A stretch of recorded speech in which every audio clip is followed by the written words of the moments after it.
All right, guys, let's get into it because we're talking about a government shutdown, and this is pending, so you don't want to miss it. My name is Paul Barron. Welcome back in. Let's get into it today. I want to thank our sponsor, and that is Coinbase. Coinbase is a place where you guys can get into crypto, whether you're a business or an individual. Jump over to Coinbase.com and begin your crypto journey. Earn up to $2K if you buy some crypto and get active in there. Use our link down below. It does help the channel. A couple of things I want to hit on real quickly is this engagement between Trump and Schumer. The bitterness is real, and it does increase the odds of the potential shutdown. And I'm just telling everybody that if we get a shutdown, this is going to have some impact on your bags. And I'll talk about whether or not you should be ready for this or not as we get into it. I want to go to this first clip, though. Let's play SOT 1. I think you could very well end up with a closed country for a period of time. We passed the continuing resolution in the Republican House today. It was an amazing vote, actually. But in the Senate, we have 53 Republicans total, and we need 60 votes. That means we need Democrat votes. But I think you could very well end up with a closed country for a period of time, and we'll take care of the military, we'll take care of Social Security, we'll take care of the things that we have to take care of. A lot of the things that Democrats fight for, which in many cases aren't very good things, will not be able to be paid. So we'll watch and see how they do with that. They'll have to handle their constituents pretty carefully.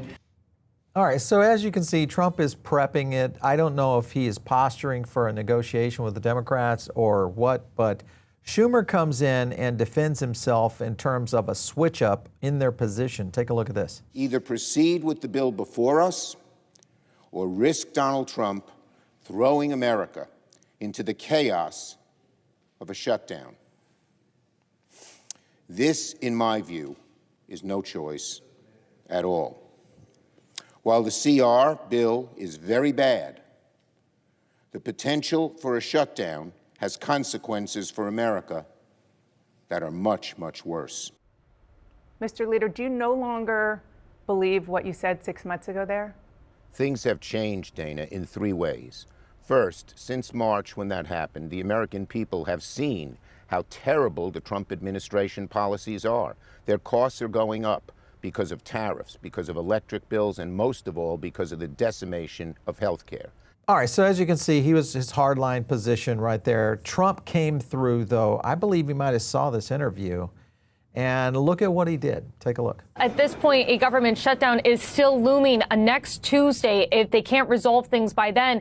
And a meeting that was supposed to happen between Hakeem Jeffries, Chuck Schumer, the two top Democrats, and Trump has now been canceled by Trump. He posted on Truth Social this morning saying that after reviewing the details of the what he called unserious and ridiculous demands being made by the minority radical left Democrats in returns from their votes to keep our thriving country open, I have decided that no meeting with their congressional leaders could possibly be productive. And he went on for a while after that, kind of criticizing some of the things they're asking for, which, remember, a lot of this is going to be about health care. That's what Democrats are staking this on. They're looking for an extension of those Affordable Care Act premium tax credits, or else insurance costs are going to rise for millions of Americans. Is the shutdown risk more acute in the Senate, which, as you said, is going to be the only one that has a chance to address that within the week? Carl, it all is really going to depend on Democrats. At this point, Chuck Schumer seems to be holding firm, saying that unless Democrats get some sort of win on health care, they will not provide Republicans the votes they need. So as you can see, Trump cancels the meeting. Whether this is a negotiation or not, I don't know. What we're dealing with right now, though, is the Dems really have no teeth, and it kind of shows in this clip. Take a look. This is going to be Donald Trump's shutdown. Democrats are ready to work with the president. We're willing to sit down with him today, tomorrow. We'll even come to the golf course and sit down with him. Wherever he wants to go, that's okay. All right, so it's looking like the government shutdown, at least right now, if you believe Polymarket, is at a 65% range right now on the possibility of it. That's pretty high, guys. That's pretty high. So the real question is, how does this play into your portfolios? If we do get a shutdown, do expect some volatility.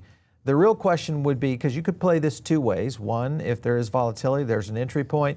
It also could be maybe a flight to safety in crypto, can you imagine, where we could see some movement there. So there are a lot of factors that play out. So you're going to have to be very diligent on watching what is working right now.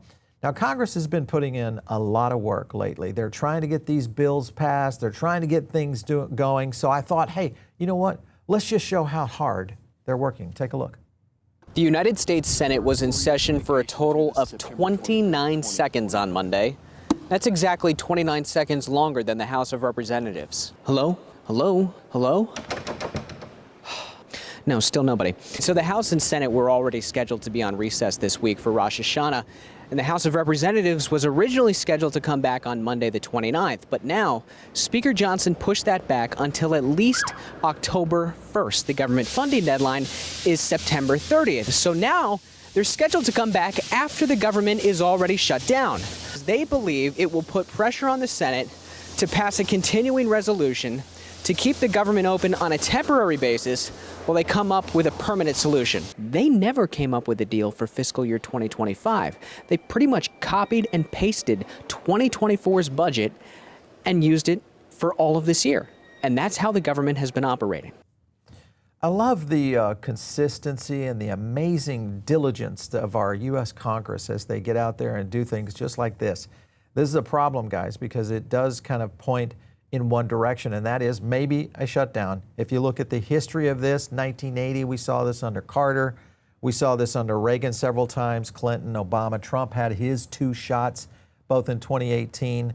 And we stayed open, I think, the longest under Trump, or I should say closed the longest under Trump, which was 35 days. So if that does happen, expect some volatility. I think this is a factor you've got to get into. Government shutdown would be looming if Congress hadn't spent the last 8 to 10 months on vacation. True that. And I think this is the issue that we are facing right now. The government is not working for us. Take it into your own hands. Let's go to this tweet right here. This is Eleanor Terrett hitting on where the current market structure bill is. And the timing is interesting because September 30th was really the target. That's not happening because they're too lazy to work, I guess. I don't know. But the point is that we're not getting any decisions. And the possible new target now is set for the week of the 20th, October 20th. Remember, there's a big meeting with the Fed on the new payment innovations. That happens on the 21st. Uptober is happening, or we hope it's going to happen. And of course, the market is potentially at risk here. The likelihood is I don't think we're going to see necessarily a shutdown. I think maybe we get a day or two, but no extended. And I think there's where the opportunity lies going into October. So if you guys are not part of the channel, make sure and subscribe right now. Do that. And of course, get in on the Diamond Circle. It's a great place to get additional content from me. I send out an email each week. It goes right to you in your inbox, absolutely free. Hit me on Twitter, which is just @Paul Barron. We'll catch you next time right here on The Paul Barron Show.